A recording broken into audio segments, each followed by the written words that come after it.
ketvirtoji knyga, kurią šiandien skaitysim. Ir dabar, sakydama ketvirtoji knyga, prisimenu tokį Vytautą Toleikį, visuomenininką, kurio paskaitoje neseniai sėdėdama, klausydama jo paskaitos, čia visi mes nuvilnijom auditoriją, nes jis paleido tokią frazę.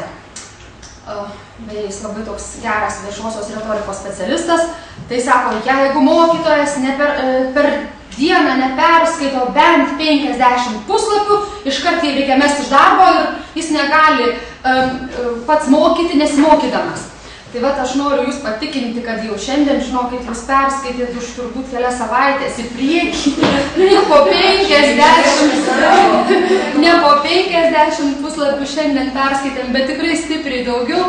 Ir jeigu dabar čia pokštautume toliau su šitą Vytauto Toleikio tokia replikėlė mokytojams, kaip ir užduotimi tokia, gal siekiamybė, tai imdamiesi skaityti ketvirtos knygos, kuri iš tikrųjų nėra tokia stora, didelė, kaip čia prieš tai mūsų pristatytos knygos, bet vėl gausime koncentratą. Dabar nuo tos knygos, nuo jūsų patirties labai priklausys tai, ką jūs galite pasiimti iš tos knygos.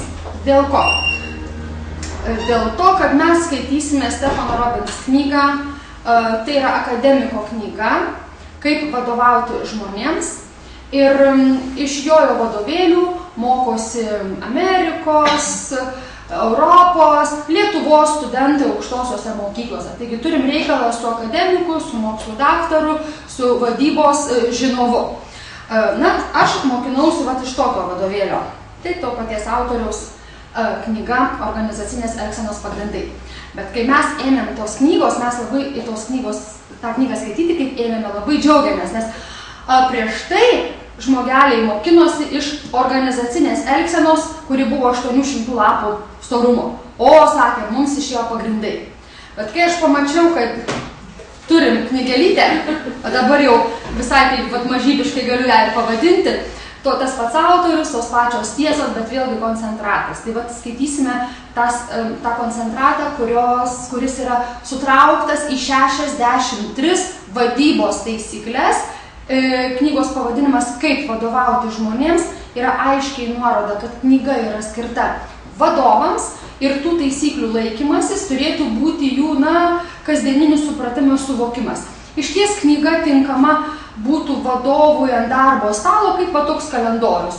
Turiu, atsiverčiau, pasižiūrėjau, prisiminiau. Ir dar vienas dalykas. Jeigu jūs vadybos žinių esate gavę anksčiau, ar studijavę, ar mokėsis patys, ar domėjasi, tai greičiausiai tos žinios, kurią dabar aš sakysiu, jos nebus kažkas čia naujo tikrai. Viską žinom, vadyba ir čia atrodytų savaime suprantamos tiesos. Čia gal klausimas tik būtų kitas, ar mes laikomės tų tiesų, ar mes žinom, kad taip reikia daryti, bet ar darom, kitas klausimas. O galbūt tiems klausytojams, kurie neturi vadybinių žinių, nėra gavę tokių mokslų, tai gali būti tokia, gal ne pirmoji, bet viena iš pirmųjų vadybinių paskaitų. Tai dabar šiek tiek jau pasakiau apie autorių, kad tai yra akademikas, vadybos srities specialistas, žinovas. Ir dabar visos tos tiesos, ir dar kodėlgi tiesos, beje, ir pavadinime jūs matot visa tiesa ir nieko išskyrus tiesą. Čia nėra kažkokie burtai, horoskopai, hipotezės ar dar kažką. Tos taisyklės sugulė labai svarių mokslinių tyrimų, kaip tezės tokios. Vadinasi, jos yra paremtos, jos nėra iš dangaus nukritę. Taigi visos tos tiesos, aš sakiau, bus 63 taisyklės, kuriomis turi vadovautis vadovai, yra suskirstytos į tokias 10 tematinių grupių. Dabar per tas tematinės grupės, kaip per turinį ir bėgsim. Pirmiausia, tiesos vadovui apie priėmimą į darbą. 12 tiesų apie tai, į ką reikia atsižvelgti, samdant naujus darbuotojus, kviečiantis juos pokalbiui ir taip toliau. Taigi apie priėmimą į darbą. Toliau apie darbuotojų motyvaciją. Kelios tiesos, apie 10 tiesų apie lyderystę, beje, šiandien nemažai apie ją girdėjome. Matysime, kad kai kurios tiesos kartojasi arba papildo vieną kitą. Vadinasi, jo labiau ta tiesa einant iš vieno vadovėlio į kitą vadovėlį pagristumą tokį rimtumu spinduliuoja. Toliau apie bendravimą, daug kalbėjome apie bendravimą ir skaitydami knygą Emocinis intelektas ir apie alfa sindromą. Čia tiesiog toks tezinis bus stabtelėjimas. Apie komandų kūrimą iš to vadovėlio tikrai nepasimokysime, kaip darniai suburti komandas, bet tikrai sužinosime tas kelias taisyklės, kurių privalu laikytis kiekvienam komandos vadovui. Toliau konfliktų valdymas, šiek tiek tiesų apie darbo modeliavimą, apie darbo įvertinimą, koks jis svarbus, turi būti savalaikis, nuolatinis, visada, apie tai, kaip susidoroti su pokyčiais, apie pokyčius šiandien jau irgi girdėjome. Ir pabaigoje kelios tiesos apie elgesio valdymą. Tiesos vadovams, kurių jie turi laikytis. Beje, skaityti knygą šitą yra patogu, ji trumpa, glausta, atsisakyta mokslinio žargono, vadinasi paprasta ir paimti ir suprasti. Nebūtina knygos skaityti nuo pradžios iki galo, kaip kad reikėtų elgtis su pirmąja mano pristatyta knyga Alfa sindromas. Knygą galima taip, pripuolus paskaityti tą skyriuką, kuris man įdomus atsiversti, ar ten lyderystę, ar ten kokį darbo įvertinimą. Jeigu man šiandien tai svarbu, aš galiu prie tų taisyklių ir sugrįžti. Taigi, tikrai patogi, paprasta. Ir jeigu jūs boso dienos proga norėsit savo bosui dovanos, aš manau, kad tai tikrai visai vykęs variantas, nes šita knyga galėtų būti kaip darbo knyga ant kiekvieno vadovo darbo stalo. Tai kągi, tiesos tokios, tiesos apie tai, o toliau pradėsim tiesas skaityti. Visas iš eilės.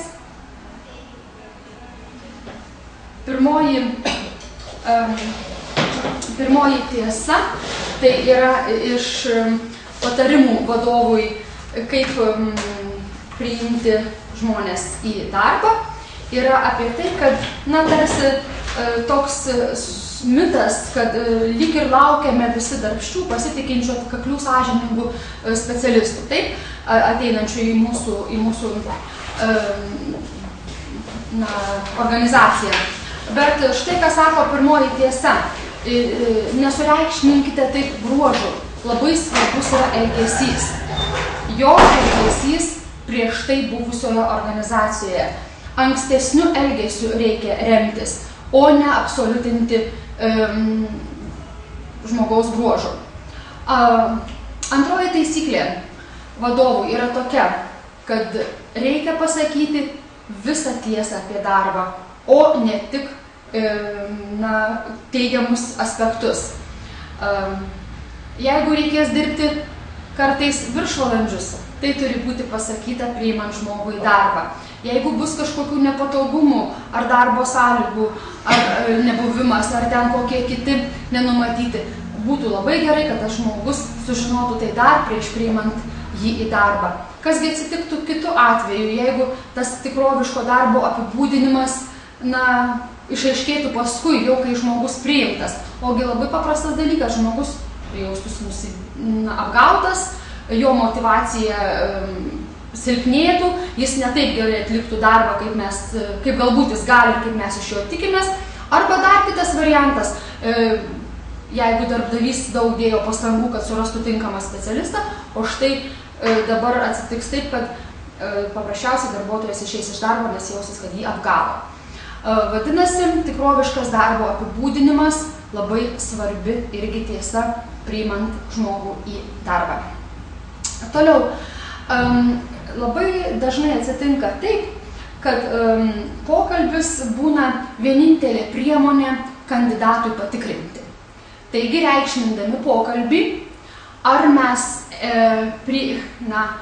tą pokalbį organizuojame, kad priimtumėm kitą žmogų į darbą, ar patys einame į pokalbį dėl darbo, turime labai gerai pasiruošti tam pokalbiui. Jūs matote patarimus, kaip efektyviai apklausti kandidatą, patarimai vadovui, nuo aprašymo peržvelgimo, nuo klausimų užsirašymo, iki pokalbio pabaigos apgalvojimo, kad būtina užsirašyti pokalbio pabaigą, būtina apibendrinti pokalbį, galų gale pasakyti, kaip elgsitės toliau, kada bus žinia apie pokalbio rezultatą ir užsirašyti savo to pokalbio įvertinimą. Ypač jeigu pokalbyje dalyvavo keli pretendentai, kad paskui būtų lengviau apsispręsti, siūloma vadovui užsirašyti pokalbio rezultatą. Taigi, trečia tiesa apie tai, kad pokalbis, būdamas kartais vienintelė priemonė, turi būti labai gerai apgalvotas ir jam turi pasiruošta. Toliau, jeigu jūs norite, knygos autorius sako, malonių darbuotojų, ne kokių ten vandens drumstėjų, jūs priimkite teigiamai nusiteikusius žmonės. Ir kaipgi sužinoti, ar tas žmogus yra, ten koks priekabių ieškotojas, ramybės drumstėjas, ar ten galų gale koks amžinas skundikas, skundalius ir verkšlentojas, tai čia jau vadovui uždavinys, kad jis pasitelkdamas įvairias galimus įvairius kelius, tai galime turėti galvoje ir asmenybės įvairius testus, ir išsamų pokalbį su tuo pretendentu, o galų gale ir gal galime pasistengti gauti žinių iš jo buvusios darbovietės. Tai irgi mums padės susidaryti nuomonę apie tą žmogų ir vadovui štai toks patarimas: priimkite malonius, pozityviai nusiteikusius, teigiamai nusiteikusius žmonės. Ypač jeigu jums reikia to žmogaus į tokią darbo vietą, kur jis turės būti socialus, turės dirbti su kitais žmonėmis. Apie pilietiškumą išties labai įdomu būtų kalbėti, nes šiandien aš manau, kad tai yra labai svarbu, labai aktualu išties. Ir dabar tas pilietiškumas, kaipgi jis suprantamas. Mes jau nesiaiškiname šiandien kaip pilietiškumas valstybės lygmeniu, pilietiškumas organizacijos lygmeniu. Taip? Mumsgi svarbu, kad pavyzdžiui mokinys nebraižytų to mūsų suolo klasėje esančio, nors taigi ne jo tas baldas, bet tai yra bendras organizacijos turtas. Ir kad jis būtų sumanus, supratingas ir brangintų tą organizacijos turtą, kad jis būtų pilietiškas organizacijos atžvilgių ir šitos daiktus, kuriais naudojasi, saugotų kaip savo. Tai čia per tokį pavyzdį su mokiniu mes galime grįžti į erdvę, kurioje dabar būname. Taip? Tarkime, yra daug visokių organizacijoje atsitinka, kolektyve atsitinka daug įvairiausių dalykų, kada tas pilietiškumas akivaizdus būna. Ar, pavyzdžiui, koks nors kad būtų pakantumas susikloščiusiom netikėtom situacijom.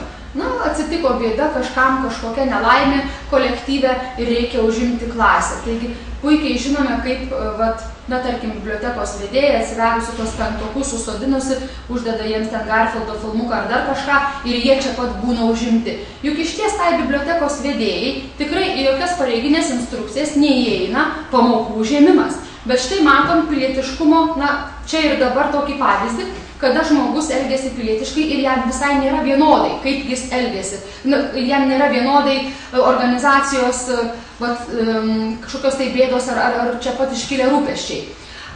Ir vadovui toks patarimas, kad jūs turite priimti pilietiškai nusiteikusius žmonės.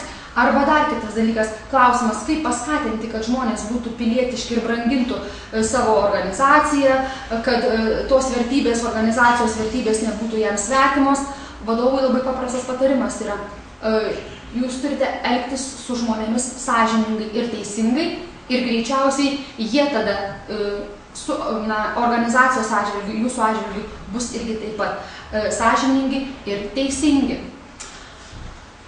Tai kita tiesa, kuri sako štai ką, nors ir labai daug diskusijų kyla dėl įvairių ten intelekto testo koeficientų, tų tyrimų ir atlikimų, čia etiška, neetiška ir taip toliau, bet patarimas darbdaviui būtų toks, kad jeigu jums reikia žmogaus, kuris gebėtų įvairiose lanksčiose situacijose rasti sprendimą, kuris nebijotų inovacijų iššūkių, kuris būtų atviras pokyčiams, jūs turite samdyti galvotą specialistą. Tai dabar galvotas tas specialistas, kaip jį pamatuoti, galvotasis ar negalvotas. Čia iškalbingi yra tie patys intelekto koeficiento testai. Arba vėlgi žinios iš buvusios darbovietės, kaip jis geba susitvarkyti su darbais, su užduotimis, kurios yra naujoviškos, neapibrėžtos, kurios yra kintančios, o ne kažkoks ten toks labai... Taip, septinta tiesa. Septinta tiesa štai, ką sako, kad paprastai priimant į darbą svarbios būna rekomendacijos. Autorius knygos sako, būkite geri, skirkite rekomendacijas, jos yra dvejopos. Asmeninės rekomendacijos tai yra tokios rekomendacijos, kurios gaunamos iš įvairių asmenų ir dažniausiai jos būna labai palankios, tokio pagiriamojo pobūdžio, niekas nesivargins nešti tų asmeninių rekomendacijų, kuriuose būtų žmogus įvertintas kaip nors negatyviai. Ir štai jums ir taisyklė, vadovui nepasitikėkite asmeninėmis rekomendacijomis, bet stenkitės įvairiais savo būdais, kanalais ir kaip jūs ten galite gauti rekomendacijų iš buvusių darboviečių, kurios būtų išsamios, kurios būtų iškalbingos. Vat jomis remtis labiausiai ir reikėtų priimant žmogų į darbą. Kita tiesa yra apie asmenybės bruožus. Jūs matote dešinėje pusėje stulpelyje išskirtus pagrindinius asmens bruožus. Ir iš visų tų bruožų, samdant darbuotoją, labiausiai kreiptinas dėmesys į stropumą. Taisyklė taip ir skamba, kad samdykite žmonės, kurie pasižymi dideliu stropumu. Greičiausiai jie užduotis atliks atsakingai, iki galo, nenuvils jūsų procese. Taigi stropumas iš visų pagrindinių bruožų yra toks išskirtas, sureikšmintas. Neužtenka įgūdžių, neužtenka kompetencijos. Labai svarbu, kad žmogų, kurį ruošiamės priimti, kad to žmogaus vertybės derėtų su organizacijos vertybėmis. Nes vienu atveju kompetentingas žmogus gali būti prasilenkiantis su tuo, kas organizacijai yra svarbu ir tikėtis iš jo, kad jis papildys, parems tą organizacijos kultūrą, turbūt nelabai ten ką ir būtų galima. Visi tyrimai tai rodo, kad žmonės geriau atlieka darbą, jaučiasi laimingesni, kai jų būdas sutampa su jiems paskirtu darbu. Tarkime, jeigu reikia atlikti kokią užduotį, kuri susijusi su pagalba, su tokia visuomeniška veikla, kur tokio reikia draugiško, supratingo, gerai nusiteikusio pagalbininko, tai tokią užduotį greičiausiai deleguotume turbūt žmogui, kurį sakom, vat jis socialus. Jo įgūdžiai šitoj vietoje yra išlavinti, taip? O kokiam ten, tarkim, menininkui galbūt paskirtume užduotį, kuri yra neapibrėžta, kurioje daug laisvės, kurioje nėra ten žingsneliai aiškiai numatyti, bet žmogus pats turės erdvę realizuotis, reikšti savo energiją, vaizduotę. Ir to rato dar viena mintis yra, kad kuo vieno tipo žmogus yra arčiau su kito tipo žmogumi, tuo greičiausiai jų darnus darbas, bendras darbas bus darnesnis. Tarkime, socialus labiau ir greičiau lengviau sutars su meniškos sielos žmogumi, koks tradicinio tokio požiūrio, su kokiu realistu. Ir vadovo užduotis ir yra gebėti komandas komplektuoti taip, kad kaip taisyklė ir sako, na jūs derinkite asmenybės su darbais. Kita tiesa apie darbuotojų socializaciją. Iš ties mes galim pagalvoti, ar mus, pavyzdžiui, kas nors socializavo, įmetant, įtraukiant į vieną ar kitą kolektyvą. Taip? Ar buvo dėtos pastangos, kad mes čia pradžioje jaustumėmės gerai, kad viską mums kas nors parodytų, paaiškintų, na, jeigu dabar jau taip vaizdingai tai už rankos paimtų, apvedžiotų, supažindintų ir visą kitą, ne? Ar mus įstumė į tą kolektyvą, įmetė ir kaip jūs čia vat ir patys išplaukite, suraskite tas organizacijos vertybės, susivokite tos organizacijos vertybėse ir patys čia socializuokitės. Viena iš taisyklių, kurią dabar matote, yra tokia, kad vadovai turi prisijimti atsakomybę už darbuotojų socializaciją. Ir prisijėmę tą atsakomybę, jie tarsi, modeliuoja tolimesnį darbuotojo elgesį. Ar nori, kad tas naujas žmogus atėjęs į tą kolektyvą būtų toks, pasižymintis tuo standartizuoto elgesiu, tradicijų svarba, ar kaip tik kūrybiškumas, atvirumas, individualaus požiūrio raiška, čia šioje organizacijoje yra vertybės ir šitaip tą žmogų įvedant toks jo požiūris, toks organizacijos supratimas ir skatintinas. Taigi nuo socializacijos darbuotojo priklauso, kur sudėlioti taškai, kokios čia dabar, kas organizacijoje yra svarbu. Ir pereiname prie kitų tiesų, kurios jau yra nebe apie priėmimą į darbą, o apie motyvaciją. Štai šita tiesa, kuri skaidrėje parašyta klausimu, kodėl šiandien daugybė darbuotojų nebejunta motyvacijos darbe. Autorius sako, jeigu šitas klausimas išties yra teisingas, tai greičiausiai atsakymas skambėtų taip, kad ne darbuotojas kaltas, kad jis nejunta motyvacijos darbe. Nes darbas pats savaime yra motyvuojantis veiksnys, šaltinis. Kasgi kaltas? Sako, kad reikėtų, problema glūdi kažkuriame viename iš šitų 5 išvardintų sričių. Ar tai atrankoje suklysta? Nei tą vietą tas darbuotojas pataikytas. Neatsakingai buvo pažvelgta į atranką. O galbūt jam tikslai netokie keliami. Taip, gali būti bėda su įvertinimo sistema, su atlygio sistema. O galbūt paties darbuotojo supratimo formavimas irgi yra netinkamas. Taigi atsakymas, kodėl šiandien daugybė atrodytų produktyvių darbuotojų nejunta motyvacijos darbe, vis tik ieškoti reikėtų organizacijos struktūros erdvėje. Čia pat galime mes pagalvoti ir apie mokinių klasę. Taip, jeigu mokinių klasė potencialis, ten gana stipri klasė, nesimoko, nejaučia motyvacijos, mes sakom, nestipri motyvacija. Tai greičiausiai mokymosi metodų, bendravimo, prieigos, sutarimo ar kitokių tarsi tokių sričių yra klaidos, kurias pataisus mes galime tikėtis, kad ta motyvacija savaime sustiprės. Dabar kita tiesa yra štai apie ką. Atrodytų, kad patenkintas darbuotojas, jeigu jis bus patenkintas savo darbo vieta, jis produktyviai ir dirbs. Jis bus geras darbuotojas. O šitą tokią tiesą autorius nori paneigti ir apsukti mąstymą visai kitaip. Sako, jūs per daug nesistengkite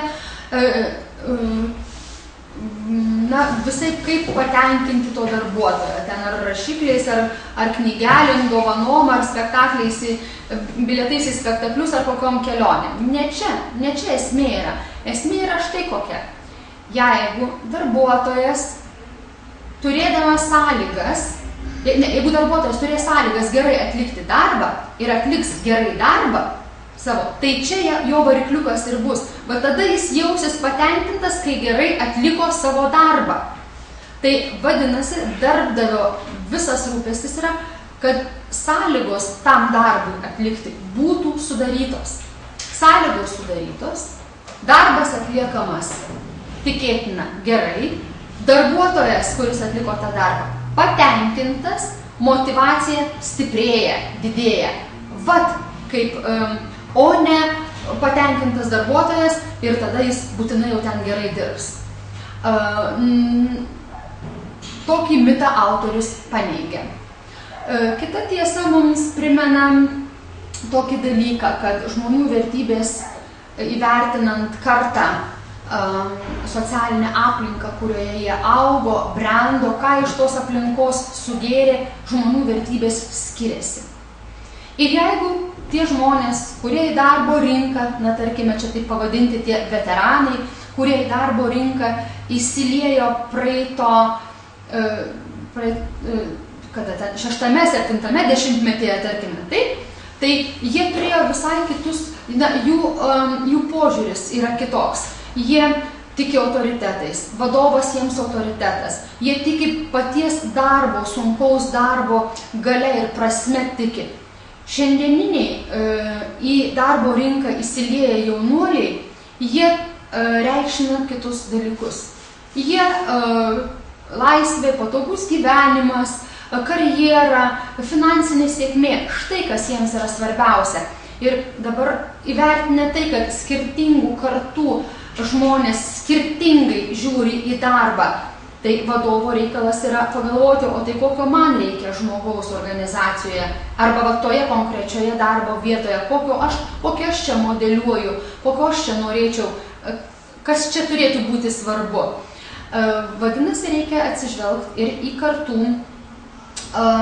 kartų tas skirtybės, kurios, kaip ir matote taisyklėje, yra nulemtos atitinkamo istorinio laikotarpio, kuriame tie žmonės augo. Arba dar kitaip, tiesiog kolektyve turintų žmonės skirtingai, gal ne skirtingai, bet atsižvelgti į tų žmonių skirtingus požiūrius. Vat kita tiesa, taip, 15 tiesa, kuri mums sako štai ką, kad nors ir yra daug labai įrodymų, kurie patvirtina, kad žmonės geriausiai atliks pareigas tada, kai turės tikslą, bet vis tik vadybininkų užduotis yra tokia, kad padėti darbuotojams suvokti, jog ir tie sudėtingi tikslai yra pasiekiami. Apie sudėtingų tikslų, įdomių tikslų kėlimą šiandien jau kalbėjome ir iš ties ir vaikam kartais juk sakom, kad na, tebūnie tas tavo tikslas va tokio dydžio, nors tu ten pasieksi ir dalelę to savo užsibrėžto kelio, bet tai vis tiek bus siekiamybė, nei kad tu ten murkdysiesi, neturėdamas krypties, į ką norėtum eiti. O vienas iš patarimų dar yra toks, kad konkretus tikslas daug stipriau motyvuotai veikia, nei koks nors ten neapibrėžtas tikslas. Stenkitės iš visų jėgų, nuo kurio čia vietoje stengtis. Prisiminkim kokį buitinį pavyzdį, kada savo vaikams pasakome, susitvarkyk namus. Greičiausiai niekas ir nebus sutvarkyta. Bet jeigu pasakome, va nuo čia nuvalyk dulkės, va ten išnešk šiukšles ir va ten dar kažką paim padėti. Ne? Greičiausiai tie 3 darbai ir bus atlikti. Tai čia būtų toks pavyzdys, kuris įrodo, kad konkretus tikslas, ypač turint galvoje erdvę darbą su vaikais, būtų tinkamesnis. Kita taisyklė yra tokia, kad ne kiekvienas vis tik nori nustatyti savo tikslus. Ir toks mitas, kurį paskatino to vienvaldžio vadovo visiškas išnykimas, kad darbuotojai įtraukiami į tikslų nustatymą, vadinasi, jeigu patys savo tikslus nusistatys, tai sėkmingiau tų tikslų ir pasieks. Taip, ryšys tikimybė yra, bet kad tai garantuos arba užtikrins, kad bus tikrai gerai atliktas darbas ir tikrai to tikslo bus pasiekta, autoriai labai suabejoja, kad ir tą mitą nori sugriauti, kad nebūtinai pats nusistatęs tikslus, žmogus jų sieks geriau nei gavęs tuos nustatytus tikslus iš kitur. Dabar apie tėkmę, kasgi ta tėkmė yra ir apie koks čia santykis tos tėkmės su užduoties atlikimu, su darbu. Na, pirmiausia, turbūt visi esame išgyvenę tokių akimirkų, kada į ką nors labai įsijautę, nebejaučiame pasaulio. Visiškai mūsų užvaldžius užduotis ar darbas, atrodo mus pasiglemžusi ir mes joje ten praradę laiko pojūtį, tik toje užduotyje ir gyvename. Taigi pats darbas yra šaltinis tai tėkmei susikurti. Ta tėkmė mus, visiškas įtraukimas labai dažnai darbe mus ir aplanko, bet vadovo rūpestis yra tą tokią tėkmę paskatinti, nes tikėtina, kad darbuotojas, kuris gali šitaip įsitraukti visą galvą į darbą ir stengtis jį kuo geriau atlikti, jis efektyviai dirbs, jis bus motyvuotas. Tai jūs matot patarimų, kurioje dabar čia jums pusėje, dešinėje pusėje, kokios sąlygos gali paskatinti tėkmę. Ir čia užduotis vadovui.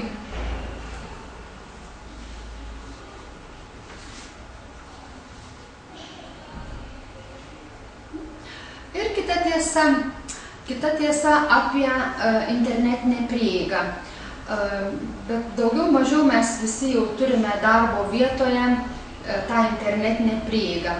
Ir viena iš taisyklių, kurią vadovams autorius siūlo, kad būkite budrus, kad jūsų organizacijoje nebūtų tų kibernetinių dykinėtojų. Anot tyrimų, amerikietis darbuotojas turintis internetinę prieigą per dieną 90 minučių skiria įvairiems internetiniams dykinėjimams. Tai yra, jis lankosi įvairiose svetainėse, apsipirkinėja internetinėse parduotuvėse ir visaip kaip kitaip ten dykinėja darbo metu.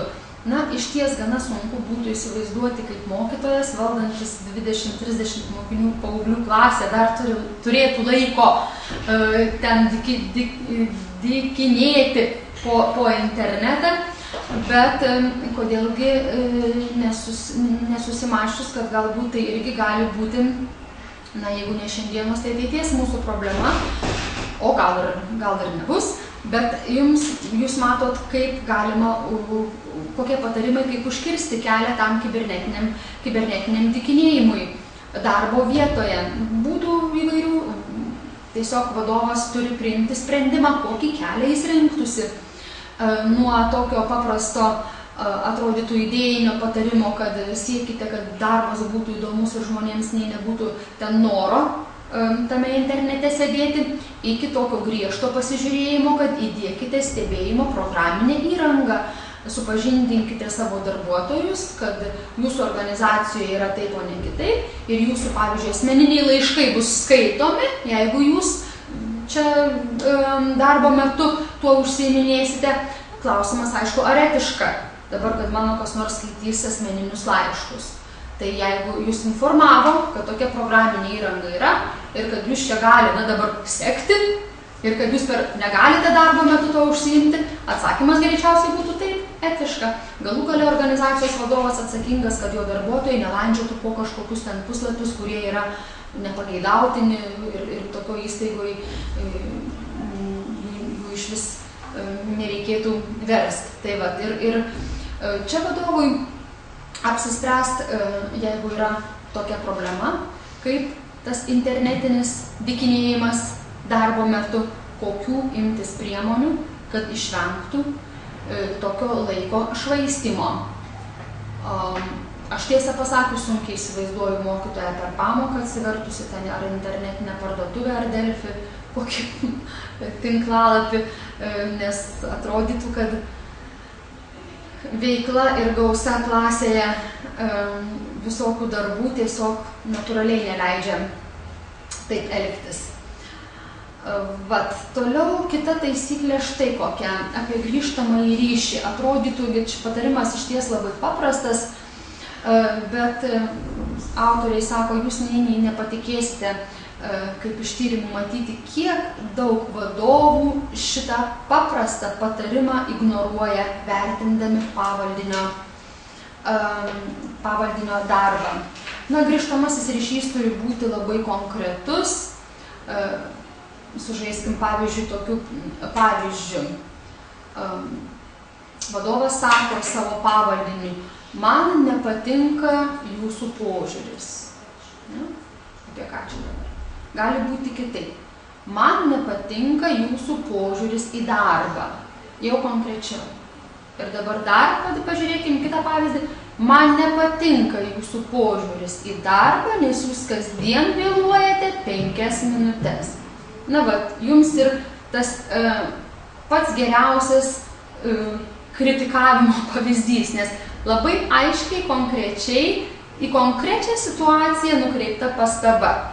Ne kažkoks besmenis ryšys apie kažkas, bet į konkrečią situaciją. Jūs kritikuojate konkrečią situaciją.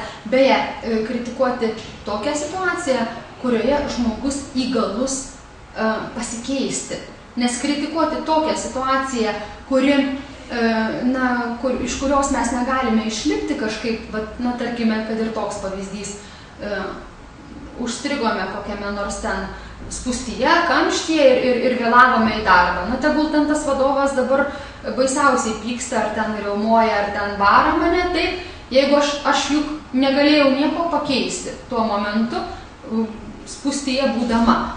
Jeigu tai nėra tendencingas, nuolatinis elgesys, jūs galite kritikuoti kaip norite mano tokį pavėlavimą. Aš jo pakeisti negalėjau. Tai vadinasi, kritika turi būti dar ir tokia apgalvota. Dabar kita taisyklė štai apie ką.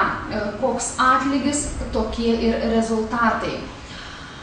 Skatinimo sistema turi būti taip apgalvota ir sutvarkyta, kad atlygintume už tą pageidaujamą vadinamą elgesį. Dabar pirmiausia, jeigu organizacijoje, tarkim, yra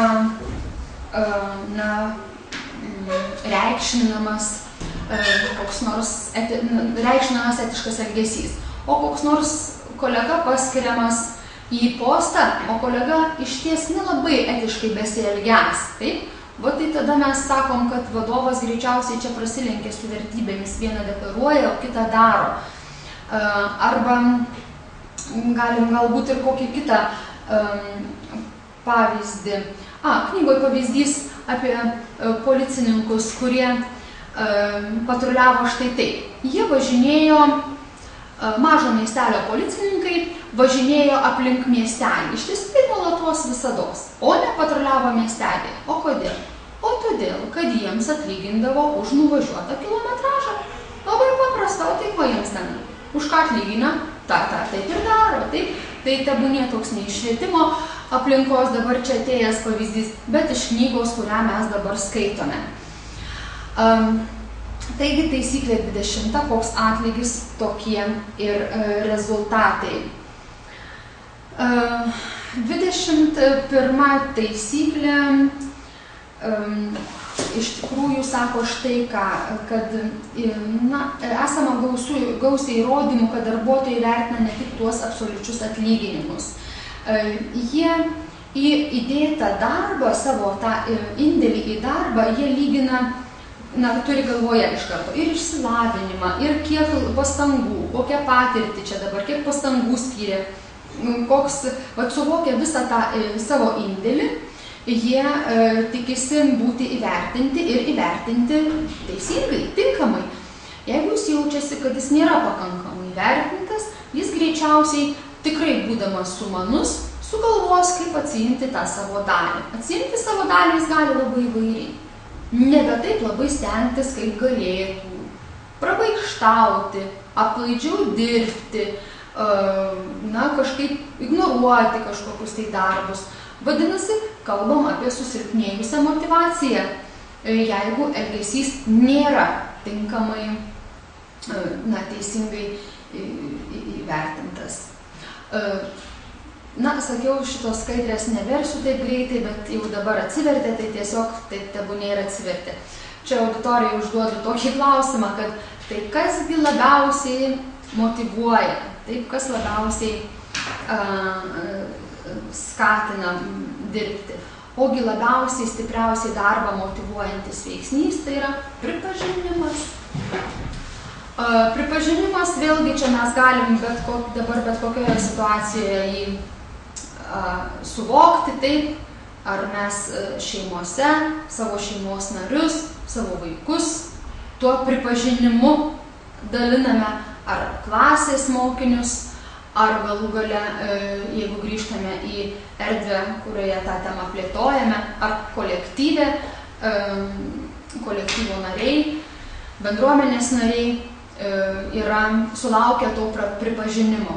Anot tyrimų, kuriais mes čia vis remiamės, tai 60% apklaustųjų sakė, kad jų vadybininkai niekada nedalyja padėkų ir tų pripažinimų. Tai dabar, jeigu mes suvokiame, kad pripažinimas, na, ypač stipriai veikia, motyvuoja darbui, tai kodėl mes tada ignoruojame tą pripažinimą? Klausimas būtų toks. Ir vėlgi to pripažinimo čia būdų įvairiausių, ypač šiais laikais galime prisigalvoti nuo kažkokio virtualaus laiškelio, ar ten malonaus pokalbio ant laiptų, koks tu čia šaunuolis, kad va čia tame projekte taip gražiai sudalyvavai, ar ten kažkaip iki, jeigu žmogui reikia, o žmonės mes pažįstam savo organizacijai, iki kažkokio viešo per baigiamąjį susirinkimą, pagerbimo, paplojimo, koks čia dabar svarbus, kaip čia dabar gražiai ir gerai dirbta. Tai vat kokio pripažinimo kam reikia, tokį pripažinimą turėtumėm tiems ir pasiūsti, pelnytą pripažinimą. Bet svarbiausia, kad tas pripažinimas gi nieko nekainuoja, o mes tokie šykštus šitoj vietoj. Ir beje, blogybės, tai vat pamatome trūkumus gan greitai. O tai, kas gerai, tai, kas gražu, tai, kas pasisekė, atrodytų taip savaime ir turi būti gyvenime, bet kažkaip tai su tuo susitaikę ir bėgam per tą gyvenimą turbūt dėl to tų pripažinimų ir nedaliname. Čia matot ir kitokių visokių būdų ten apdovanoti, pasiųsti laiškelį ir visai kaip kitaip. Tai va, kita taisyklė apie tai, kaip motyvuoti mažai uždirbančius žemos kvalifikacijos darbuotojus. Gali būti ta kvalifikacija ir nežema, bet jeigu jie uždirba mažai, tai mintis vadovui, ką daryti, kaip tokius žmonės, atlygio sistema, tai yra politika. Ir čia mes nelabai ką galime daugiau sugalvoti. Bet galbūt lankstesnis darbo grafikas, laisvadieniai, va tos atsakomybės sureikšminimas organizacijoje, jos parodymas, tas pats pripažinimas, taip, arba įdomesnės darbo vietos sukūrimas. Galbūt tai galėtų būti priemonės, kurios veiktų motyvuotai tuos žmonės, kurie išties atlygį gauna gan mažą už savo darbą. Paskutinė tiesa apie motyvaciją yra tokia, kad atlikti gerai darbą padeda ne vien tik motyvacija. Iš ties puikiai žinom, kad motyvacija yra labai svarbus veiksnys, tas varikliukas labai svarbus, bet yra aplink begalės visokiausių dar situacijų, veiksnių, kurie gali padėti arba trukdyti vieną kitą darbą atlikti.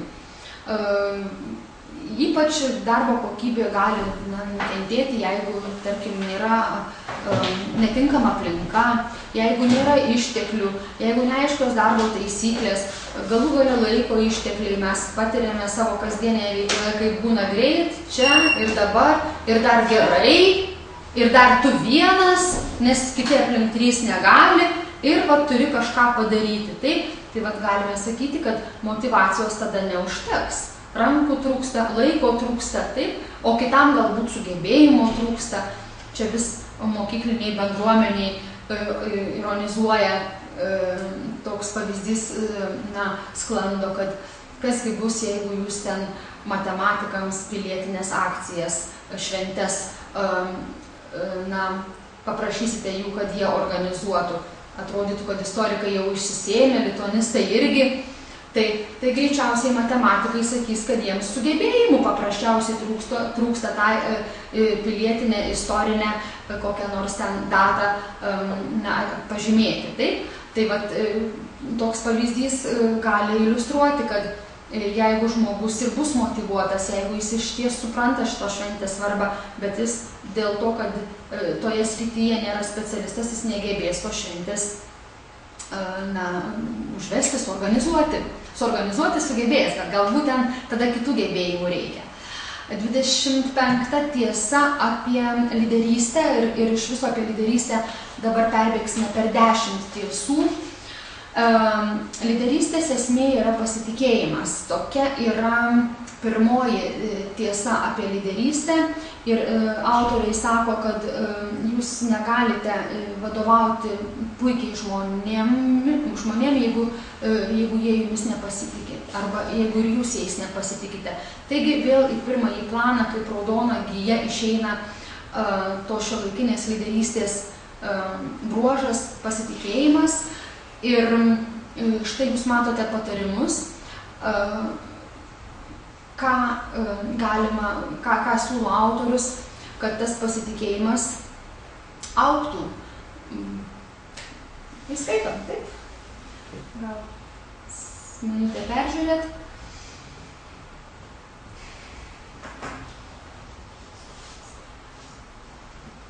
Ir kita taisyklė, 26 taisyklė vadovui yra štai tokia, kad atrinkdami žmonės į lyderius pernelyg nesureikšminkite jų patirties. Patirtis, ilgametė patirtis, tai dar nereiškia, kad ilgus tuos metus ta patirtis buvo kaupiama. Galbūt tuos 20 metų tos patirties buvo kartojamas 2 metų patirties bagažas.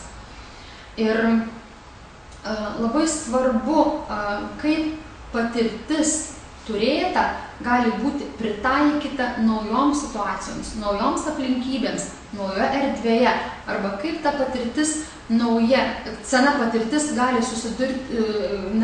pasireikšti susidūrus su naujais iššūkiais, su pokyčiais. Taigi, pati savaime patirtis, ji nėra kokybės garantas. Kita tiesa yra apie tai, kad lyderiais galime mokytis visi būti. Vat, toks labai paprasta taisyklė. Mes dabar gatvėje galim prieiti prie bet ko ir paklausti, kaip jums atrodo, kas yra lyderis.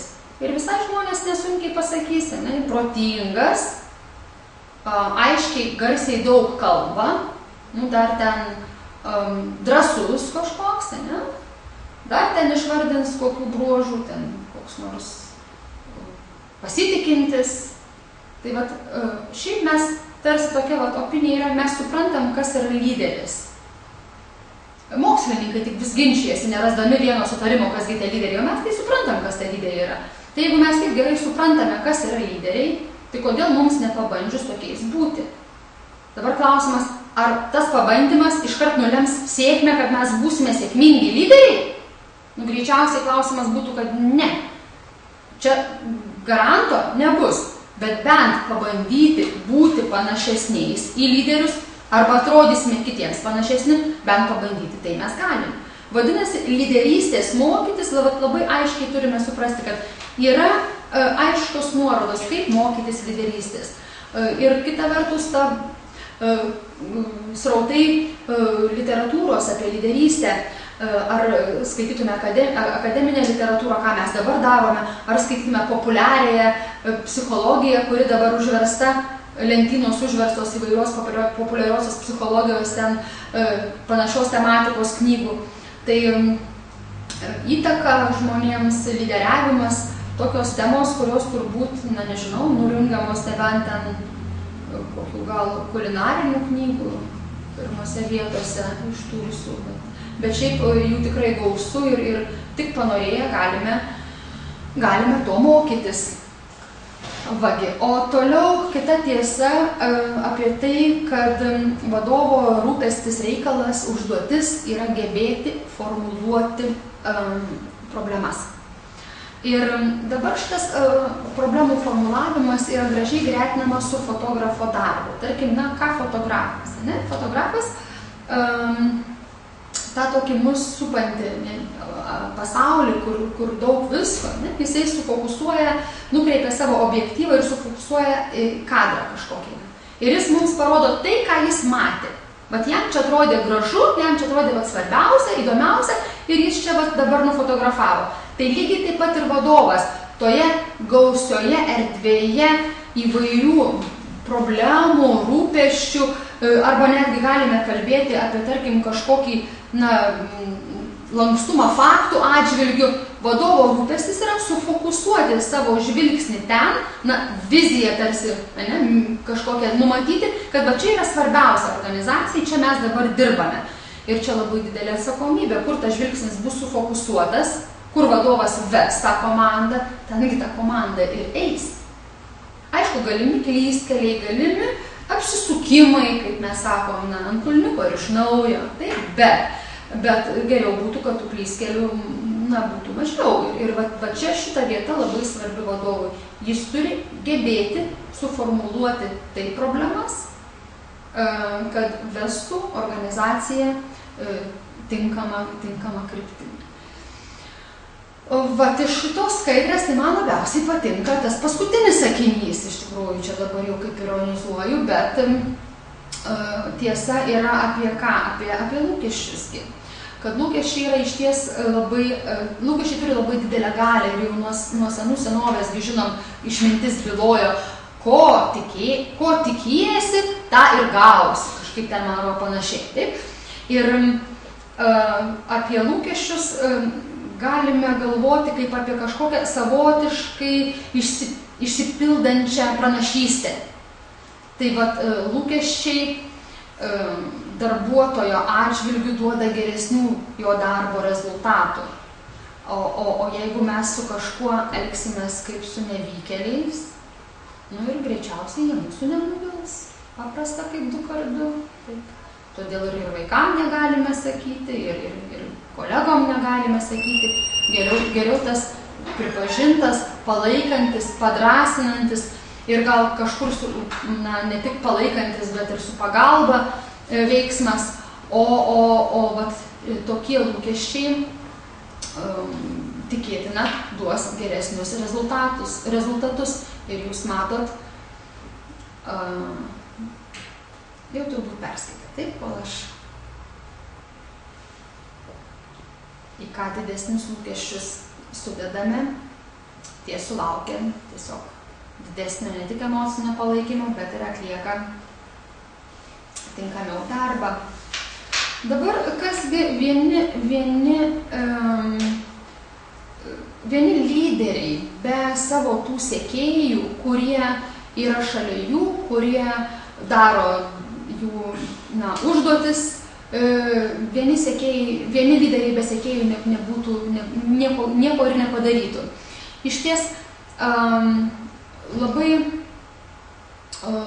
geram lyderiui svarbu turėti tą būrį gerų sekėjų.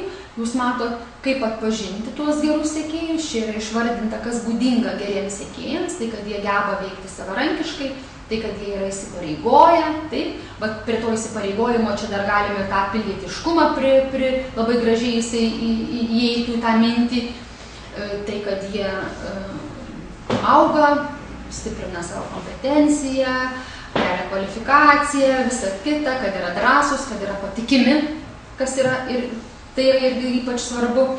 Ir turėdami gerą patikimą būrį sekėjų, lyderiai sėkmingai gali lyderiauti toliau.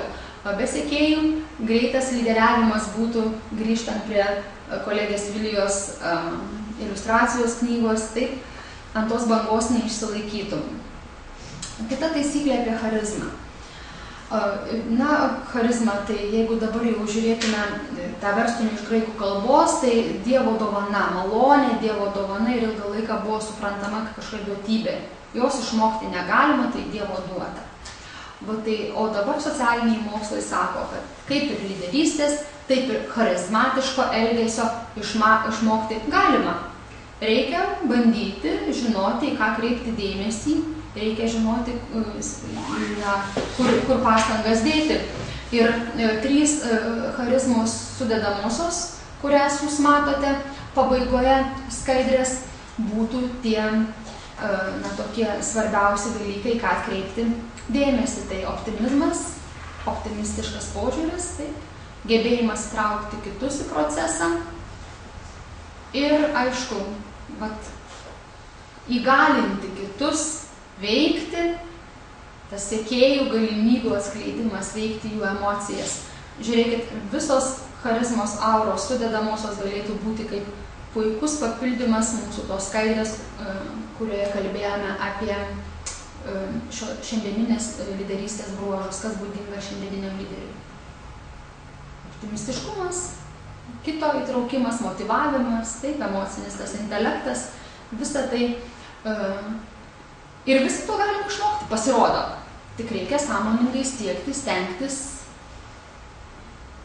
Padarykite kitus nuo jūsų priklausomus. Tokia dar viena tiesa, kuri sako, tada jūs susikursite tvirtą pagrindą po kojomis. Dabar formaliuose organizacijose priklausomybė ateina su postu. Aš užimu ten kokias pareigas, taip, ir tai mane įgalina būti vadovu ir teisę įsakinėti, tikinti, ir kad man paklūstam ir taip toliau. Bet ne tik, nebūtinai.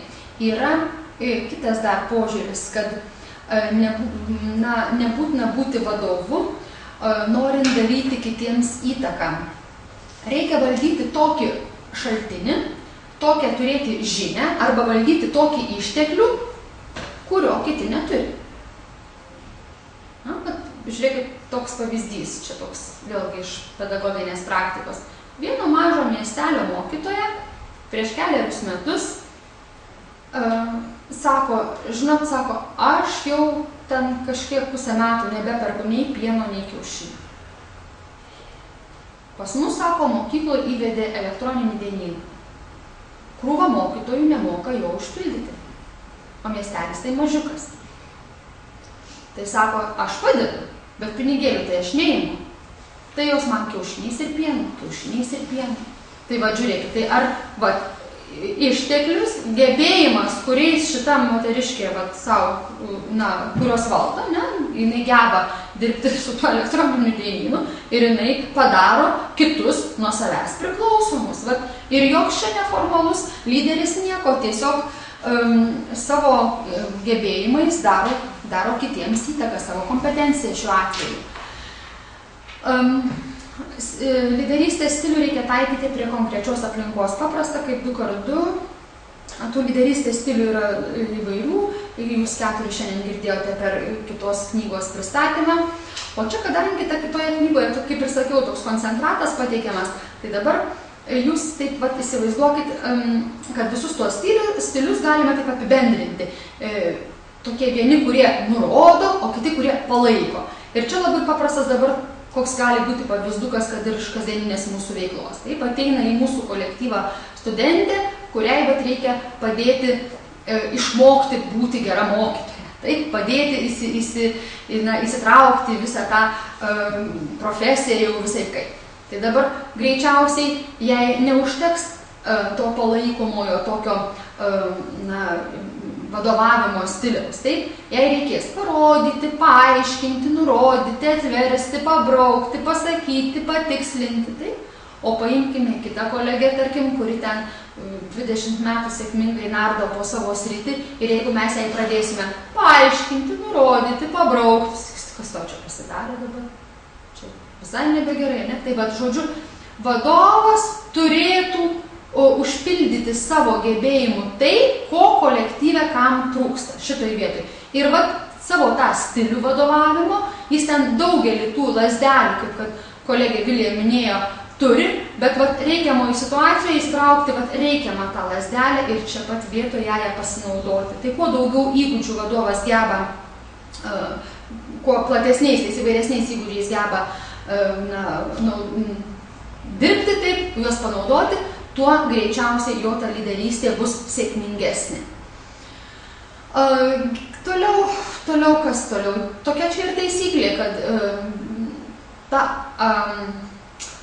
vadyba, kurią mes mokomės, kurią čia pritaikom švietimo aplinkai, ji turi amerikietišką pobūdį, kuri gana sėkmingai nusileido į Europos kultūrą, į mūsų kultūrą, nes remiasi demokratinė vertybinė orientacija.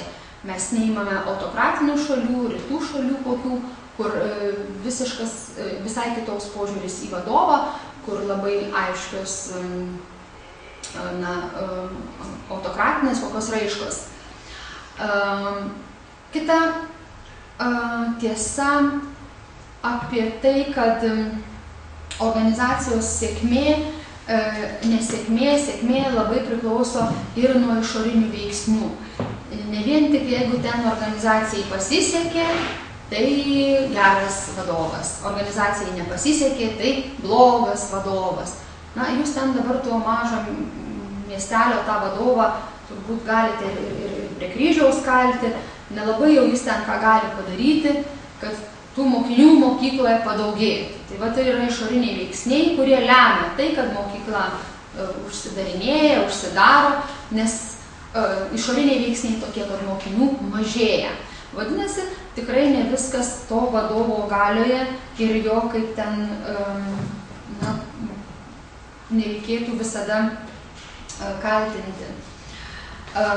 Toliau keletą taisyklių bus apie bendravimą ir bendradarbiavimą. Gal daugiau apie bendravimą vadintųsi taip. Daugelis mūsų puikiai girdime, bet klausimas toks, ar mes girdėdami mokame klausyti. Tai sureikšminę klausimo procesą, kaip labai svarbu komunikacijos procese visame, labai svarbu procesą, galime paklausyti patarimų, kuriuos siūlo tokius trumpus patarimus, štai jums skaidrė aš juos išvardinau, taip, akių kontaktą palaikykite, rodykite susidomėjimą ten įvairiais būdais, venkite blaškančių veiksmų, pateikite klausimų, perfrazuokite mintis, stenkitės nepertraukti, nekalbėkite vienu metu kartu su pašnekovu, sklandžiai pereikite nuo klausytojo prie kalbėtojo. Bet čia tokie patarimai, kurie vėlgi tik mums gali būti kaip priminimas, kad išties tas klausimas, galų gale giliaudės išmintis. Taip, turime vieną burną, dvi ausis, tai turime du kartus labiau klausyti, išklausyti kitą, o mažiau šnekėti patys. Dažnai mūsų bendravimo procesas būna grįstas tuo, kad mes laukiame, kol galėsime pasakyti savąją tiesą, o nesistengėme girdėti, išgirsti iš ties, ką sako mums pašnekovas. Dabar šitoj vietoj siūlyčiau pasidaryti bet kokį testuką, kurių nemažai rasite virtualioje erdvėje tikrai. Beje, ir kokiuose populiariuose ten žurnaluose galime irgi rasti klausimo įgūdžiams patikrinti, nes ar mes gebame klausytis ir tikrai išgirsti tai, kas yra sakoma mums, tai priklauso ir šeimos, ir kolektyvo bendravimas, susikalbėjimas. Vadinasi, būtų galima pasityrinėti, ar aš čia esu geras klausytojas, o susivedę internete tuos raktinius žodžius, klausimos įgūdžių testas, jūs nesunkiai rasite tikrai tų testukų įvairių. Beje, ir mokinių vadovėliuose, aš žinau, kad tikrai vyresniokų vadovėliuose yra tų testų. O dabar kita tiesa yra apie bendravimo būdą. Mes galime pasirinkti, priklausomai nuo to, kokią sprendžiame problemą, kokį turime rūpestį, pasirinkti bendravimo būdą. Jeigu mūsų spręstinas klausimas iš ties yra kažkoks intensyvus ir reikia pokalbio akis į akį, tai greičiausiai tokio pokalbio ir nepakeis kitas joks, bet galbūt elektroninis laiškelis ar ten pokalbis telefonu gali būti irgi pagalbininkas išsprendžiant kažkokią problemą ir nereikia būtinai ieškoti to susitikimo, negaišti laiko. Ir kita vertus, jeigu kažkokių ten dviprasmybių nekyla iš tų pokalbių virtualiuoju būdu, tai branginti savo ir kitų laiką ir pasirinkti tiesiog kitą bendravimo būdą. Apie susirinkimus, kai kalbėjome, jau čia užsiminėm, kad galima mažinti susirinkimų skaičių ir bendrauti kitaip. Toliau klausykite sugedusio telefono. Autorius sako, kad organizacijos nėra, kuri nežaistų šito žaidimo. Kiekvienoje organizacijoje šitas žaidimas yra žaidžiamas. Tik tie gandų malūnai yra skirtingo lygio. Mažose organizacijose jie įsisuka mažesni, didelėse organizacijose tie gandų malūnai gana tokie dideli ir vadovo yra reikalas tame žaidime dalyvauti. Viena vertus, per šitą žaidimą vadovas gali sužinoti kažkokią užuominą, galbūt pavojų, kuris tyko, kuris kažkur ten Vilniuje verda ir per tą žaidimą, per tą sugedusį telefoną atėjusi žinia jam gali būti kaip įspėjimas, kad reikia kažko imtis, nes ten yra negerai. Taigi reaguoti, užbėgant įvykiams, galbūt kažkokiam konfliktui arba nepatogiai situacijai už akių. O dar vienas dalykas, juk vadovas, būdamas nuovokus, gali pasiųsti pats žinią į tą sugedusį telefoną. Ir čia vėlgi, kokio rezultato jis tikisi to žaidimo eigoje, kaip jis tai padarys, gali sužaisti turbūt visai neblogą partiją. Apie vyrų moterų lyderystę, komunikaciją kalbėjome, skiriasi, nieks nesiginčija, populiarioji psichologija čia mūsų užvertus ir tais pusrutulių skirtingumais ir čia visais kaip. Aš čia jums tokį vieną pavyzdį iš savo pedagoginės praktikos 12 pamoka. Toks labai gražus kūrinys, apučia Erčia, kur gaivus vanduo. Na ir scena, kūrinio pabaiga, iš namų į studijas išvažiuoja mergaitė, išeina iš namų, išvažiuoja mokytis.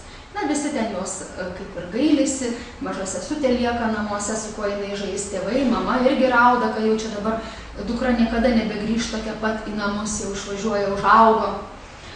Ir mano merginos interpretuoja, kaip čia visi gailisi dabar tos išvažiuojančios studentės. Netgi šunelis ir tas nuvažiuojantį autobusą vejasi ir piktai aploja. Čia mano merginos. O vienas 12-okas vaikinas sėdi klasės gale ir sako, baikit jūs šiandien šnekėti. Taigi šunis paskui visus važiuojančios transporto priemonės bėga. Ir jokio čia jam gailesčio tai nėra.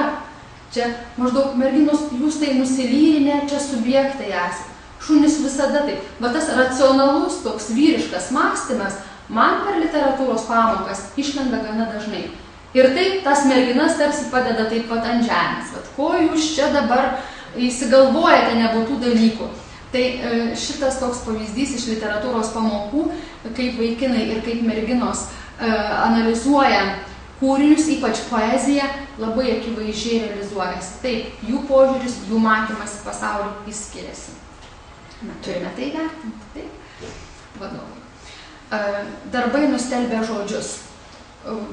Nieks nepasiginčys, taip, ir jeigu vadovas labai būdamas užsiėmęs neina į 7 pamokas, nes neturi laiko, tai kodėl pavaldinys turi eiti į tą 7 pamoką? Taip, tai čia vėlgi tiesa, kuri aišku kaip 2x2, tik klausimas, ar mes žinodami tas tiesas, ar mes jų laikomės.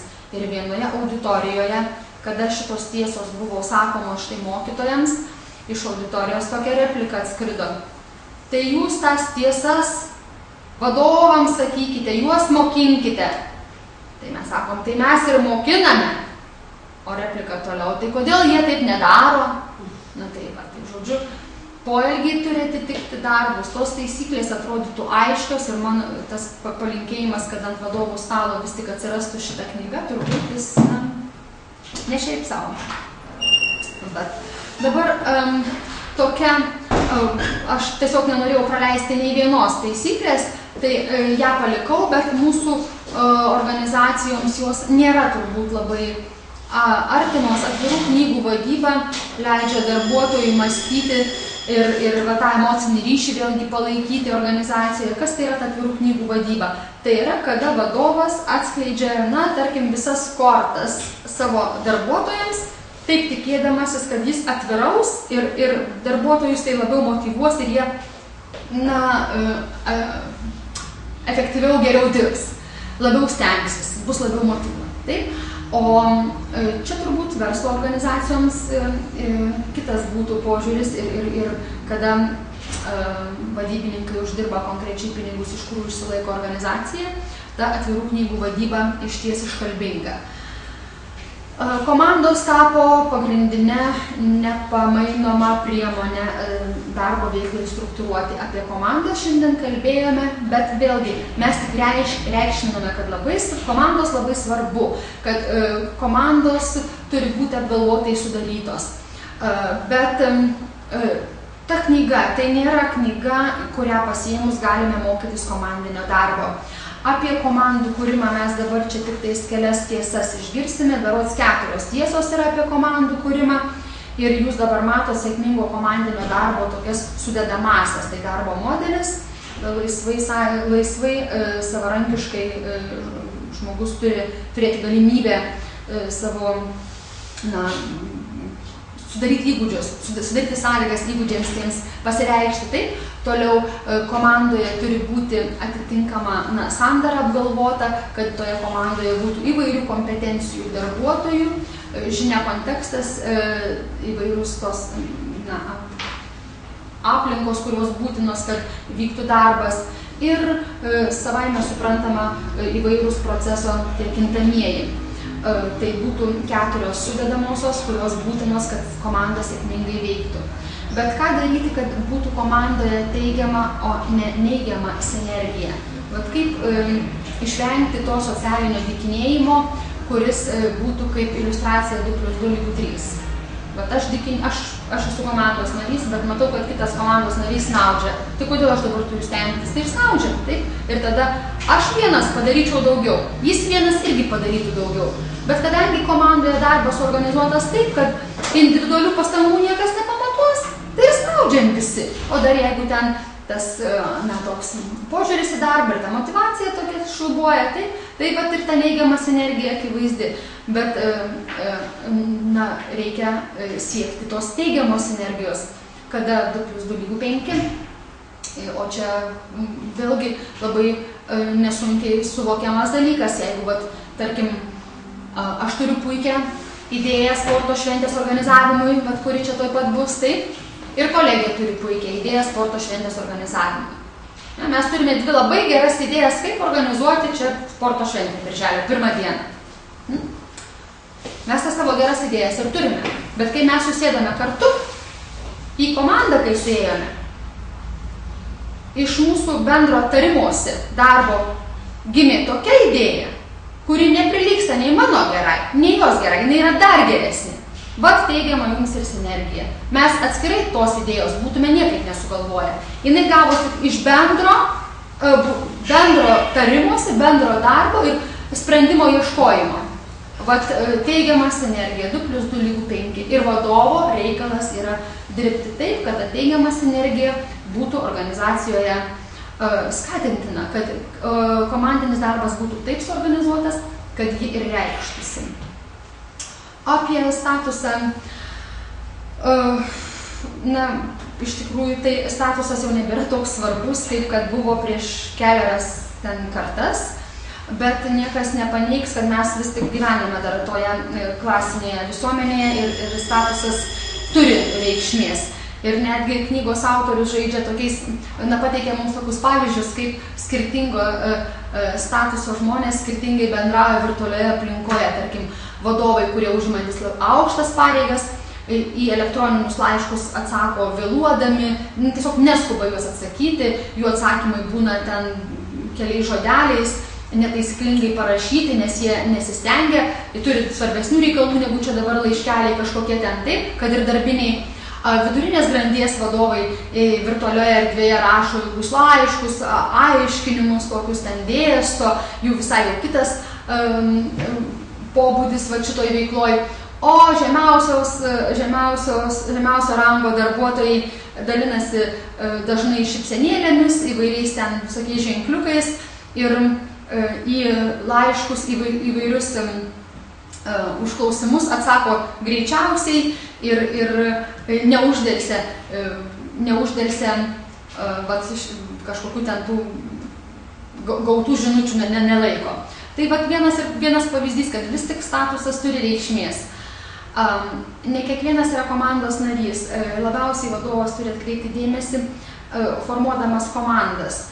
Ir vienas pavyzdys knygoje aprašomas, kaip žmogus, anot jo, pirmūnas visą gyvenimą puikiai atlikęs užduotis ir niekada negavęs dvejetą už namų darbus, kada buvo įmestas į komandą, jis nesugebėjo dirbti komandoje ir pirmą kartą gyvenime gavo dvejetą, čia taip metaforiškai kalbant, gavo dvejetą už šitą komandinį darbą. Tai, bet komandinio darbo reikia mokytis ir galima paversti žmonės tos komandos žaidėjais. Labai svarbu tą atkreipti dėmesį, stengtis tai daryti, o ne numesti žmogų paliekant jį. Beje, komandinio darbo juk iš tikrųjų visi iš mūsų reikalauja, bet nelabai mus kas mokina, tai vėlgi turėtume panorėti, pasimokyti komandinio darbo. Dabar apie konfliktus. Labai trumpai tai būtų taip, kad konfliktai komandoje yra labai gerai, bet ne asmeniniai, o proceso konfliktai ir uždavinio konfliktai. Na, proceso tai tarkim kažkoks ėjimas tikslą gali būti diskutuotinas taip, o proceso kaip mes į jį einame. Bet asmeniniai konfliktai, jie turėtų būti valdomi, išsprendžiami, užbėgama jiems už akių. Bet proceso ir uždavinių konfliktų nereikėtų slopinti, nes tai yra varikliukas organizacijos. Jie yra skatintini. Kita tiesa, kad daugelis konfliktų kyla dėl įvairių struktūrinių santykių, kad organizacijoje kažkas yra ne taip, ar tikslai skirtingi, ar įvairovė, tas žiūrėjimas ne į vienus vartus, taip. Ir vis tik greičiausiai ne bendravimas yra kaltas, kaip yra manoma, kad dėl bendravimo kyla dauguma konfliktų. Greičiau dėl struktūrinių įvairių organizacijos santykių. Dabar saugokitės šabloniško mąstymo. Kodėl? Todėl, kad šitoks mąstymas sustabdo organizaciją, jis neveda, jis nekelia į priekį, neveda. O jeigu jau organizacijoje atsitinka grupėje taip, kad jau ten visiškas snaudulys ir niekas niekam neįdomu, tai sako, paskirkite velnio advokatą. Velnio advokatas bus toks žmogus, kuriam priskirsime tą vaidmenį, kad jis visada turi priešintis, nesutikti, prieštarauti, ginčytis. Ir iš to vaidmens gali gimti labai neblogų pasiūlymų, sprendimų. Ir iš karto išvengsime to šabloniško mąstymo organizacijoje. Bus tokio judesio, galbūt ir įkvėpio kitiems, kad gali įžvelgti kokių nors kitokių skirtybių. Beje, įdomu ir su vaikais pažaisti šitą, tą metodą panaudoti. Kas atsitiko paskutiniu metu su mūsų laisvalaikiu? Greičiausiai mes jo nebeturime. Turime? Pradingo. Ai, pradingo. Tai kita tiesa yra apie tai, kad jeigu 7-8 mečio žmogus darbo dieną pradėdavo ten 8, o baigdavo 5 valandą, tai jam užtekdavo tų 8 darbo valandų. Tai šiandien darbo rinkoje tai jokių būdų nebegalioja, riba tarp darbo ir nedarbo pasidarė labai nebeaiški. Ir kaip rašo autoriai, kad mūsų darbo valandos per 30 mečius šoktelėjo apie 30%. Tai vat, kas čia kaltas, virtuali aplinka, ne tik turbūt, bet ir virtuali aplinka. Vadinasi, mes bet kada, bet kur esame pasiekiami ir kaip ir įprasta jau, kad grįžę į namus, dar dirbame įvairius darbus, verčiame tą elektroninį paštą, atsakinėjame į laiškus, ten kažką projektuojame, kažką planuojame, kažką pildome ir nešamės tą krūvį į namus. Vadovo rūpestis yra lyderio rūpestis pasirūpinti, kad ta riba vis tik tarp darbo ir nedarbo, jeigu ir nėra neaiški, tai bent būtų kažkaip kompensuojama. Įvairiai, laisvadieniais gali būti kažkokiais ten,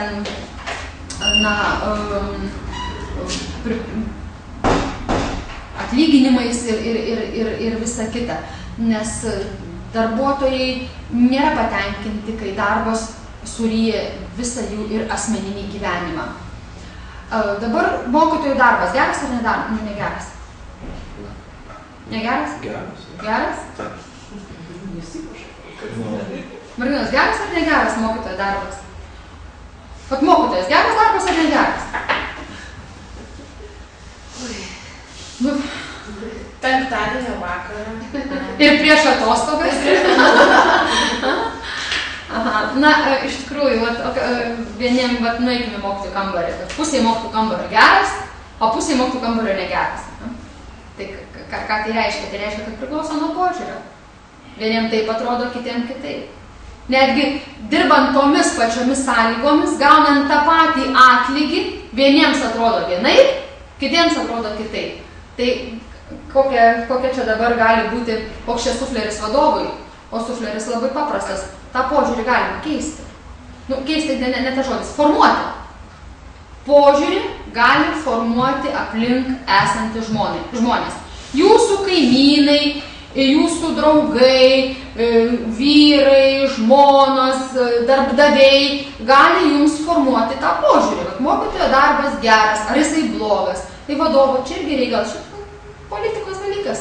Mokytojams gali teikti savo viešąją retoriką, kad tas darbas yra būtent geras, pavyzdžiui. Taip ir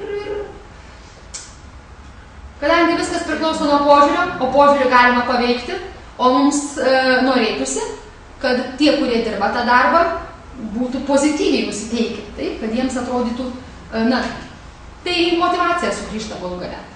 Na ir dar kelios tiesos, paskutinės tiesos apie dar ne visai paskutinės, bet. Ne visi nori įdomaus ir sudėtingo darbo. Daugeliu žmonių dabar bijau pasakyti, nors paskutinių tyrimų nėra tuo klausimu, bet manoma, kad nedaugiau kaip 40% žmonių norėtų darbo kaip iššūkio, kaip siekiamybės tikslo. Daugeliu žmonių darbas nežadina to tokio jaudulio ir netaps iššūkiu.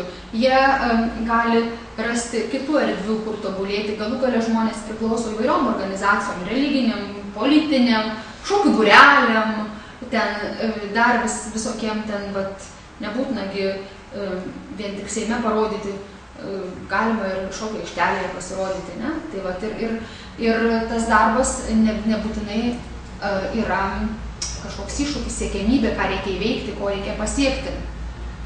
Kita tiesa, yra veiksnių galinčių pagerinti darbo kokybę. Tuos veiksnius jūs matote išvardintus, jie yra detalizuoti, iš viso tokie, 4 iškristalizuoti.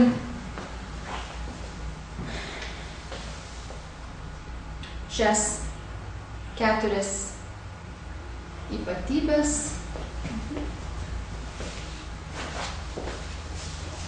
Į jas reikia kreipti dėmesį. Toliau 53 tiesa mus jau meta apie darbo įvertinimą. Visa tiesa apie darbo vertinimą. Iš tikrųjų, tai vadovai, vadybininkai, anot autoriaus jaučiasi nepatogiai, kai jiems reikia aptarinėti darbo trūkumus. Tai dažniausiai būna. O darbo trūkumus įvertinti, pasakyti, būtinai reikia laiku, nuolatos, kad metų ataskaitinėme kažkokiame susirinkime geriausia staigmena būtų, kad nėra jokių staigmenų. Vadinasi, tendencingai grįžtant prie to darbo įvertinimo kaip būtinybės, vadovai turim darbo trūkumus aptarti. Tada darbuotojas žinos, kur reikia pasitempti, ką reikia padaryti, apie konstruktyvę kritiką mes jau kalbėjome. Kita tiesa apie tą tendencingumą, tokį savanaudišką, čia labai paprastas suvokimas, kad kai žmonėms puikiai sekasi, taip, jie nuopelnus priima savo. Kai žmonėms nelabai pasiseka kas nors, jie tą kaltę geba nukreipti į kitus, į aplinką, į aplinkybę, suveda ir taip toliau. Tai čia tiesiog įspėjimas vadovui, kad jūs įvertinkite tai, kad tas tendencingumas, jis veikia ir turite paisyti šito, įvertinti. Darbuotojų vertinimai, kuo daugiau, tuo geriau. Apie šitą jau labai daug kalbėjome, kai aiškinomės 360 laipsnių šitą apklausą. Taigi, tiesiog paantrina dar kartą, kad reikia tą grįžtamąjį ryšį iš įvairių šaltinių siekti turėti ir neužtenka vertinti žmogaus sutikusį ant laiptų vieną kartą per metus, o siekti kuo įvairesnių šaltinių. Toliau dauguma žmonių priešinasi bet kokiems pokyčiams dėl labai paprastos priežasties. Pokyčiai kažkokį saugumą sujaukia. O vadovo kelias yra užkirsti pasipriešinimą tokį, nes pokyčiai jau nepasitrauks iš mūsų gyvenimo. Taip? Ir čia jau jo reikalas, ar pokyčiai, ar jis tos pokyčius išaiškins. Kolektyvas nebus paliktas kažkokio nežinioje, taip? Ar už tos pokyčius bus atlyginta, ar priimsite kartu sprendimus, kad tie pokyčiai būtų priimti, įveikti. Tai čia kelių daug, tiesiog nereikia suignoruoti ir palikti pokyčius savieigai. Čia ne mano leksika, čia leksika iš vadovėlio, o ji sako štai tokį dalyką, kad gyvenam tokį laiką, kada tas jaunystės kultas aukštinamas. Iš tikrųjų, net kai kuriuose šalyse ta problema tokia pasidarė opi, kad priimti net įstatymai draudžiantis diskriminuoti amžiaus pagrindu. Bet autorius sako štai tokį dalyką, kad vyresni darbuotojai, būdami labiau įsipareigoję darbui, turėdami kitokį vertybinį tą santykį su organizacija, jie gali būti jums daug labiau naudingesni, o išmokyti jį inovacijų, tai reikia tik pasistengti. Galima jį išmokyti naujų triukų, nereikia toli eiti. Pažiūrėję į savo kolektyvą galime puikiai pamatyti, kiek daug kolegų, beveik visi kolegos, kurie ir labai prieštaravo elektroninio dienyno pildymui, jau sėkmingai tai daro. Tai vat jums ir taisyklės pagrindimas praktikoje, taip? Yra.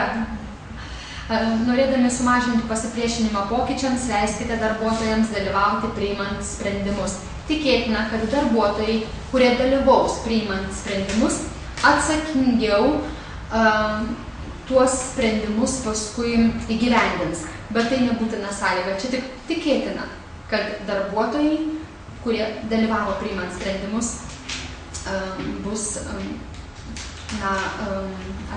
atsakingiau dirbs. Toliau vadybininkai dažnai ignoruoja atleidimo poveikį. Vėlgi vadovui patarimas toks, kad kai jau mes atleidžiame žmogų, mes tarsi susikoncentravę ties tuo žmogumi ir dėmesys jam. Bet paliekame nežinioje ir savieigai paliekame tuos, kurie lieka organizacijoje ir turi patys kažkaip ten išsikapanoti, o vis tik nežinomybė, nesaugumas ir juos užvaldo. Ir štai jums patarimai, kaip reikia elgtis atleidžiant. kad tas procesas irgi turi būti apgalvotas. Ne tik tą, kurį atleidžiame, bet ir tie, kurie liko, turi būti žinioje, turi jaustis saugiai, jeigu mes norime, kad jie toliau sėkmingai dirbtų, o nebūtų įstempę, o kas dabar čia laukia mūsų, o kaip čia dabar bus su mumis. Kita tiesa apie tikimybę. Šita tiesa prieštarauja mūsų pradžioje pasakytai tiesai, kad pirmiausia, darbuotojas turi gerai atlikti darbą, tada jis bus patenkintas, bet čia sako, kad ta tikimybė yra, kad jeigu patenkintas, tai greičiausiai bus ir labiau produktyvus. Čia tik tikimybė, kad elgesys sukelia tokią nuostatą. Dar kelios tiesos, paskutinės tiesos berods, taip apie elgesio tą valdymą, kad pirmąjį įspūdį visada turime patikrinti, kad pirmojo įspūdžio nors ir negalime nuvertinti, bet ir ignoruoti irgi nereikėtų. Neignoruokite emocijų. Prieš paskutinę taisyklę apie emocijų valdymą, lavinimą šiandien kalbėjome labai daug, tik matome, kad dar kartą paantrina kita knyga mums tą pačią informaciją, kaip svarbu šiandieninėje lyderystėje yra gebėjimas tvarkytis su emocijomis. Saugokitės greitų vaistų. Ką tai reiškia? Tai reiškia, kad įvairūs konsultantai, įvairūs patarėjai nusileidę į organizaciją, nebūtinai ją pagydys ir baigsis visos bėdos. Greičiausiai gali reikti atidesnių studijų, kaip organizacijos darbą patobulinti. Ačiū, viskas.